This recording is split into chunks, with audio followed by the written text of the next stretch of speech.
নিয়ে একটা ডিসকাশন করতে এসেছি। সেপ্টেম্বর মাসের 3 তারিখ Indian association of physiotherapist state branch থেকে ডাইরেক্টর সাহেবের সঙ্গে কথা বলে গিয়েছিল। ওনারা আশ্বস্ত করেছিল এবং আমরা রাজ্যের বর্তমান সরকার এবং মাননীয় মুখ্যমন্ত্রী অর্থাৎ স্বাস্থ্যমন্ত্রী স্বাস্থ্য তত্ত্বটাকে যেভাবে ঢেলে সাজাচ্ছে ওই বিষয়ে আমরা সম্পূর্ণ আশাবাদী যে আমাদের ডিপার্টমেন্টের সামনে খুব শীঘ্রই নিয়োগ হবে। তো ওই বিষয় নিয়ে এখন আমরা স্যারের সঙ্গে কথা বলতে এসেছি আর কি, যে প্রচেষ্টাটি কত এগুলো ওই বিষয়ে। পোস্ট কিট হয়েছে বলতে আমরা যখন দেখেছিলাম যে 11খানা পোস্ট ছিল, তখন ওরা বলেছিল যে পোস্ট সংখ্যাটা আরও বাড়িয়ে আরও বেশি সংখ্যক ফিজিওথেরাপিস্ট নিয়োগ করার সম্ভাবনা আছে। এখন এর কী আপডেট হবে সেটাই ডিসকাস করতে আমরা এসেছি।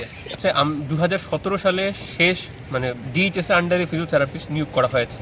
তারপর ফিজিওথেরাপিস্ট নিয়োগ করা হয়েছে কিন্তু ডিএইচএস আন্ডারে নয়, এনএচএম আন্ডারে কিংবা বিভিন্ন কন্ট্রাকচুয়ালভাবে ডিডিআরসিগুলোতে নিয়োগ করা হয়েছে। তো আমরা চাইছি যে ডিএইচএস আন্ডারে ডাইরেক্ট যেন রিক্রুট করার জন্য হয়। তো আমরা বর্তমান সঙ্গে আমরা আশাবাদী, এখন দেখা যাক।